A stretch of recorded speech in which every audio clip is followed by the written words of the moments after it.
நேர்களுக்கு இதயம் கனிந்த இனிய வணக்கம். நம்ம விருச்சிக ராசிக்கார நேர்களுக்கு இன்னைக்கு நம்ம பார்க்க போற இந்த முக்கியமான வீடியோ பதிவுக்கு முழுமையா போறதுக்கு முன்னாடி நம்மை காக்கும் கடவுளான அந்த அழகன் முருகப்பெருமானை மனதார ஒரு நிமிஷம் கண்ண மூடி வணங்கிட்டு அப்புறமா நம்ம வீடியோ பதிவுக்குள்ள போகலாங்க. ஓம் முருகா போற்றி, ஓம் முருகா முருகா போற்றி, ஓம் முருகா போற்றி, என்னை கக்காக்கும் அன்பு முருகனே போற்றி. நிச்சயமா நல்லதே நடக்கும். நம்ம வாழ்க்கையில இனிமே நல்லது மட்டும்தான் நடக்கும். நம்பிக்கையோட இருங்க. பொதுவாவே நம்மளோட விருச்சிக ராசிக்காரங்க தன்னுடைய சொந்தத உழைப்பால் மட்டுமே வாழ்க்கையில மிகப்பெரிய வெற்றியை பெறக்கூடியவங்களா இருக்காங்க. அது மட்டும் இல்லாம நம்ம விருச்சிக ராசி நேர்கள் கடவுள கண்மூடித்தனமா நம்புவாங்க. அந்த பக்தி தான் அவங்கள காப்பாத்துதுன்னே சொல்லலாம். அதேபோல மற்றவர்களின் உணர்வுகளுக்கு முறையான மதிப்பையும் மரியாதையையும் அளிக்கக்கூடியவங்களா ரொம்பவே நல்லவங்களா இவங்க இருக்காங்க. பார்க்கறதுக்கு அழகான தோற்றமும் ஒரு கெம்பீரமான ஆளுமை குணமும் கொண்டவங்களா இவங்க தலை நிமிர்ந்து வாழ்ந்துகிட்டு இருக்காங்க.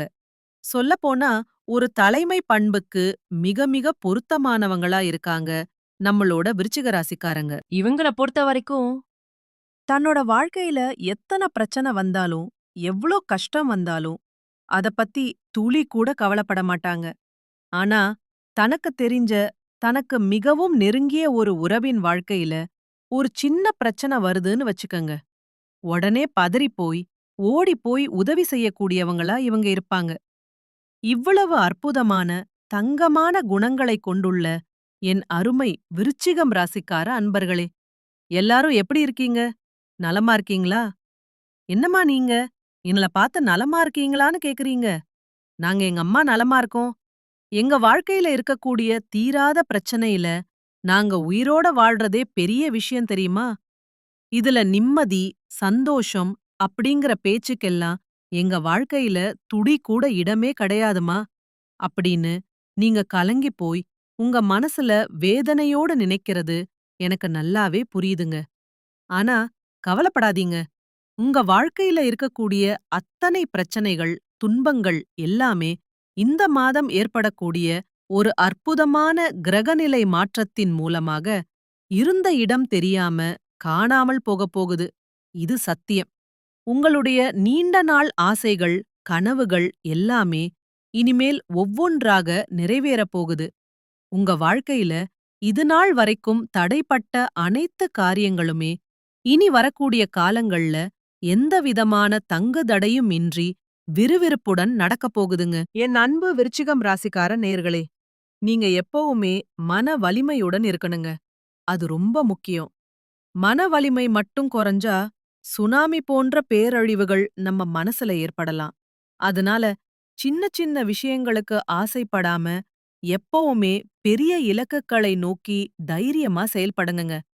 எடுத்த உடனே உங்களுக்கு பிடிச்ச விஷயத்த விட்டுவிடக் கூடாது. விதி இருந்தா அது தானாகவே உங்க கைக்கு வந்து சேரும்னு சும்மா இருக்காதீங்க. முயற்சி பண்ணுங்க. பொதுவா ஒவ்வொரு 14 வருடங்களுக்கும் ஒரு முறை மனுஷங்க வாழ்க்கையில பெரிய மாற்றங்கள் ஏற்படுங்க. அந்த வகையில இனி உங்களுக்கு நல்ல மாற்றம் காத்திருக்கு. விருச்சிகம் ராசிக்கார நேயர்களே, ஒருவேளை உங்க வீட்ல கண் திருஷ்டியோ இல்ல துஷ்ட சக்தியோ இருந்தா வீட்ல ஒரு விதமான கெட்ட வாடை வரும்.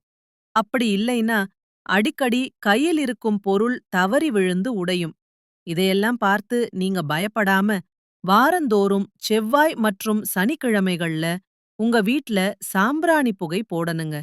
சாதாரணமா இல்லாம வீட்ல நாட்டு மருந்து கடைகள்ல கிடைக்கக்கூடிய நல்ல தரமான சாம்பிராணிய வாங்கி அது கூட தணல் போடக்கூடிய கரித்துண்டு மற்றும் வாசனை மிக்க பச்சை கற்பூரத்தை பயன்படுத்தி வீடு முழுவதும் மூலை முடுக்கு விடாம நல்ல புகை போடணுங்க. இத நீங்க தொடர்ந்து ஒரு 8 வாரங்களுக்கு செய்யணுங்க. செய்து முடிச்சுட்டு 9வது வாரம் ஆஞ்சநேயர் கோயிலுக்கு போய் ஹனுமானுக்கு மனதார பூஜை செய்து அவருக்கு வடமாலை சாத்தூணுங்க. அது மட்டும் இல்லாம வாயில்லா ஜீவன்களான குரங்குகளுக்கு உங்களால முடிஞ்ச வாழைப்பழம் வாங்கி கொடுக்கலாங்க. இது பெரிய புண்ணியத்தை தரும். அடுத்ததா வெள்ளிக்கிழமை இல்லைன்னா சனிக்கிழமை அன்னைக்கு கடைகள்ல கிடைக்கக்கூடிய சொர்ண விளக்குல சாண தீபம் ஏற்றணுங்க. சுத்தமான பசுநெய் ஊற்றி அதுல பசுந்திரி போட்டு விளக்கு ஏற்றி வழிபடணுங்க. மறுநாள் அந்த விளக்கு எரிந்த சாம்பலை எடுத்து தண்ணீரில கரைத்து விடணுங்க. தினமும் நீங்க ராத்திரி தூங்க போகும்போது நெற்றியில விபூதி இட்டுக் கொண்டு தூங்கணுங்க. அந்த ஹனுமனை கெட்டியா பிடித்துக் கொள்ளுங்க. தினமும் அவருடைய மந்திரத்தை வாய் விட்டு சொல்லுங்க. அப்படி செஞ்சீங்கன்னா உங்கள் வீட்டை எந்தவிதமான கெட்ட சக்தியும் நெருங்கவே நெருங்காதுங்க. எப்பவுமே நல்லதே நினைங்க. நிச்சயமா உங்களுக்கு நல்லதே நடக்குங்க. உங்களுடைய எண்ணங்கள் தான் உங்களுடைய வாழ்க்கையில செயல்களா நடக்கப் போகுது. அதனால எப்போதுமே நேர்மறை எண்ணங்களை மட்டும் உங்களுடைய ஆழ மனசுல விதைங்க. என்னால செய்ய முடியும். என் வாழ்க்கையில கண்டிப்பா எனக்கு வெற்றி கிடைக்கும். அப்படிங்கிற மாதிரி நல்ல நேர்மறையான எண்ணங்களை உங்களுடைய மனசுல ஆழமா பதிய வைங்க. நிச்சயமா உங்கள் வாழ்க்கையில நேர்மறையான நிகழ்வுகள் மட்டும்தாங்க நடக்கும். ஒருவேளை உங்கள் வீட்டில் தீய சக்திகள் நடமாட்டம் இருப்பதாக உங்களுக்கு தோன்றினால், நீங்க வீட்ல என்னென்ன தெய்வ புகைப்படங்களை வைக்கலாம் அப்படிங்கறத பத்தி இப்ப தெளிவா தெரிஞ்சுக்கலாங்க. முதல்ல காஞ்சி காமாட்சி அம்மன், எப்பேற்பட்ட தீய சக்திகளையும் அழிக்கக்கூடிய மகா சக்தி இந்த காமாட்சி அம்மன் தெய்வத்துக்கு இருக்கு. இவங்கள வீட்ல வச்சு வழிபட்டா தைரியம் மற்றும் பாதுகாப்பு தரக்கூடியதா இருக்கும். அடுத்ததா காளி மற்றும் பத்ரகாளி. இந்த தெய்வங்கள வணங்குறதுனால கெட்ட சக்திகள் மற்றும் கண் திருஷ்டியை விலக்க இது ரொம்பவே உதவுது. நமக்கு இருக்கக்கூடிய பயம் மற்றும் தடைகளை நீக்க இது உதவுது. அப்புறம் மகாவிஷ்ணு, மன அமைதி மற்றும் பாதுகாப்பு தரக்கூடிய அற்புதமான தெய்வம் இவர். நமக்கு ஏற்படக்கூடிய எதிர்மறை எண்ணங்களை குறைக்கறதுக்கு இந்த தெய்வம் உங்களுக்கு ஒரு பெரிய பாதுகாப்பா இருக்கும். அடுத்தது ஆஞ்சநேயர். தீய ஆவிகள் மற்றும் பயம் நம்மளை விட்டு விலக நம்மளுக்கு ஆஞ்சநேயர் என்றைக்கும் துணையா இருப்பாரு. நம்ம வீட்ட காக்கக்கூடிய ஒரு காவல் தெய்வமா இவர் இருப்பாரு. அடுத்ததா பைரவர். இவரு இரவு நேர எதிர்மறை சக்திகளை விரட்டி அடிக்கக்கூடியவரா இருக்காரு. அதனால வீட்டு சுற்றுப்புற பாதுகாப்புக்கு பைரவர் ரொம்பவே பாதுகாப்பா இருப்பாரு. அப்புறம் நரசிம்மர். தீய சக்திகளை வேரோடு முற்றிலும் அழிக்கக்கூடிய சக்தி இவருக்கு இருக்கு. மிக மிக சக்தி வாய்ந்த பாதுகாப்பு தெய்வமா இவர் இருக்காரு. கடைசியா சாய்பாபா. இவரு மன அமைதியை அளிக்கக்கூடிய கருணை தெய்வமா இருக்காரு. நம்ம மனசுல இருக்கிற தீய எண்ணங்கள், கவலைகளை விலக்க இவர் நமக்கு துணையா இருப்பாருங்க. இந்த தெய்வ படங்களை எல்லாம் உங்க வீட்ல வடகிழக்கு மூலையில நீங்க வைக்கலாங்க. அப்படி இல்லன்னா கிழக்கு அல்லது வடக்கு சுவர் இருக்கிற இடத்துல நீங்க தெய்வ புகைப்படங்கள மாட்டி வச்சீங்கன்னா அந்த தெய்வ அருள் முழுமையா உங்களுக்கு கிடைக்குங்க. உங்கள் வீட்டில் இருக்கக்கூடிய கெட்ட சக்திகள் நீங்க. நீங்க இந்த சின்ன சின்ன விஷயங்களை கடைபிடிக்கணுங்க. செவ்வாய்க்கிழமை தோறும் தவறாம அந்த முருகப்பெருமானை வழிபாடு செய்யுங்க. தினமும் மாலை நேரத்துல சுத்தமான நல்லெண்ணெய், அப்படி இல்லைன்னா நெய் விளக்கு ஏத்துங்க. ஓம் சரவணபவ அப்படின்ற மந்திரத்த தினமும் ஒரு 11 முறை பக்தியோட சொல்லிக்கிட்டு வாங்க. வாரம் ஒரு முறை பக்கத்துல இருக்கிற அம்மன் கோயிலுக்கு போய் அம்மனை மனதார வணங்கிட்டு வாங்க. மாதந்தோறும் வர்ற பிரதோஷ நாட்கள்ல சிவபெருமானை வணங்கிட்டு வாங்க. செவ்வாய்க்கிழமை அன்னைக்கு அசைவம் சாப்பிடுறத நீங்க தவிர்ப்பது ரொம்பவே நல்லதுங்க. அன்னைக்கீன்னு பார்த்து அம்மனுக்கு குங்கும அர்ச்சனை செய்யறது ரொம்பவும் விசேஷமானதுங்க. வீட்ல எப்பவும் வேப்பிலைய வச்சிருங்க. அது ஒரு கிருமி நாசினி மட்டுமல்ல, சக்தியும் கூட. நவகிரகத்தில செவ்வாய் பகவானுக்கு வழிபாடு செய்யுங்க. வீட்ல கண் திருஷ்டி பொம்மைய வாசல்ல தொங்க விட்டுருங்க. செவ்வாய்க்கிழமை அன்னைக்கு முடிஞ்ச வரைக்கும் சிவப்பு நிற உடை அணிஞ்சுக்கோங்க. நெற்றியில எப்பவும் குங்குமம், சந்தனம் வச்சுக்கோங்க. வலது கையில ஒரு செம்பு காப்பு போட்டுக்கோங்க. இது உடம்புக்கும் நல்லது. வாரத்துக்கு ஒரு முறை ஞாயிற்றுக்கிழமையில கடுகு உப்பு வச்சு திருஷ்டி சுத்தி போட்டுக்கோங்க. வீட்ட தினமும் குப்பை இல்லாம சுத்தமா வச்சுக்கோங்க. உடைந்த கண்ணாடி, பழைய பொருட்களையெல்லாம் தயவு செஞ்சு அகற்றிருங்க. நீங்க வெளிய போறதுக்கு முன்னாடி உங்க இஷ்ட தெய்வத்த மனசுல நினைச்சிட்டு அதுக்கப்புறமா வெளியில கிளம்புங்க. சரியான நேரத்துல, உறங்குற நேரத்துல உறங்குங்க. காலையில எழுந்ததும் வெறும் வயிற்றில வெதுவெதுப்பான வெந்நீர் குடிங்க. வாரத்துக்கு ஒரு நாளாவது நல்லெண்ணெய் தேய்த்து தலைக்கு குடிங்க. முடிஞ்ச வரைக்கும் கோபத்த கட்டுப்பாடோட வச்சுக்கங்க.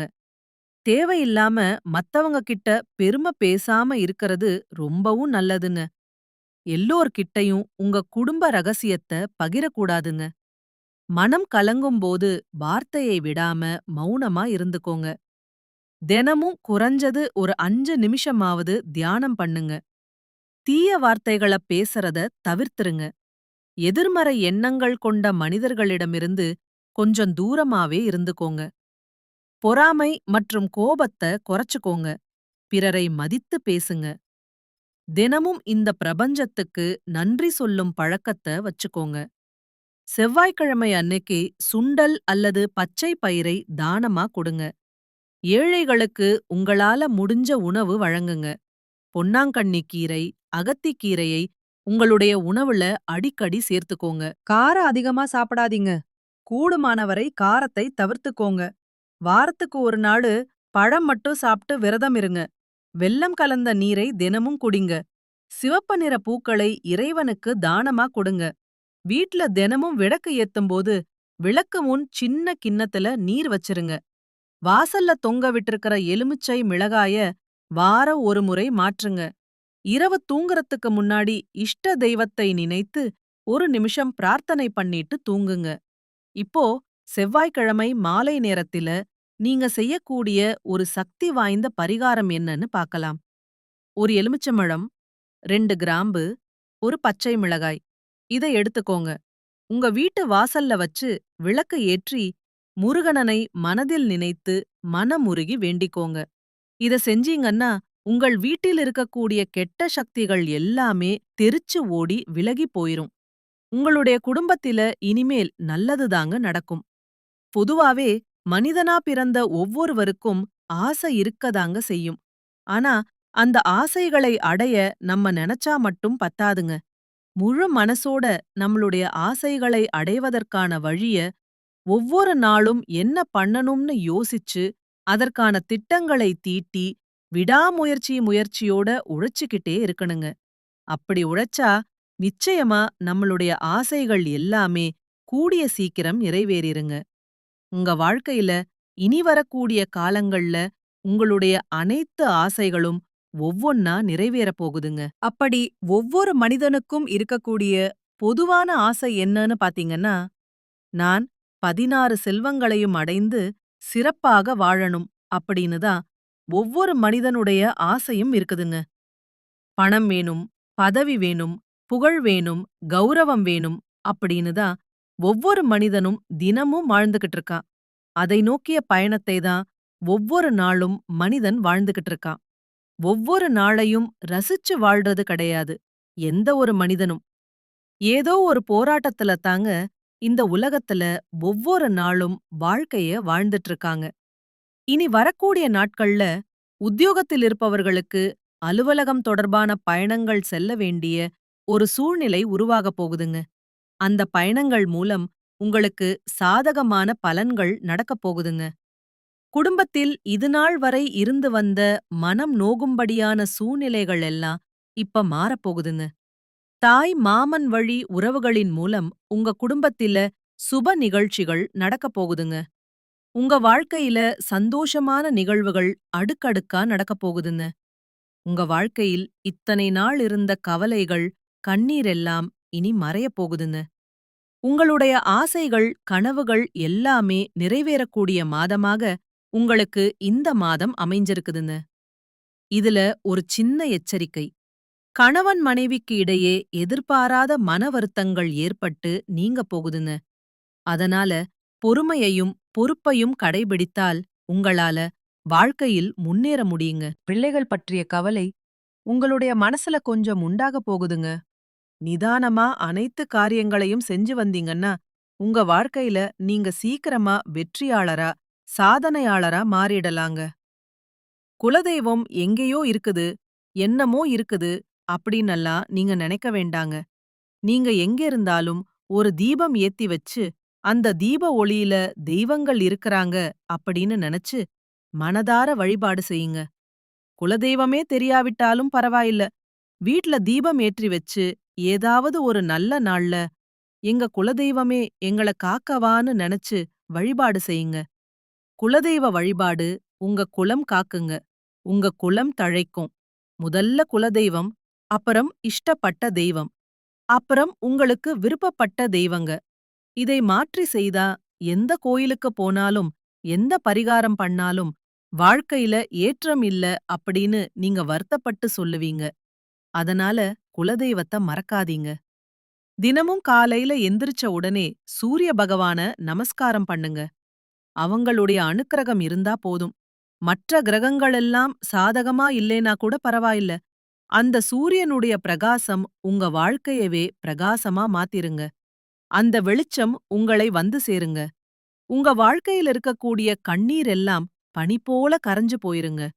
கண்டிப்பா உங்களுக்கு நல்லதே நடக்கும். நல்லது மட்டும்தான் நடக்கும். நன்றி. வணக்கம்.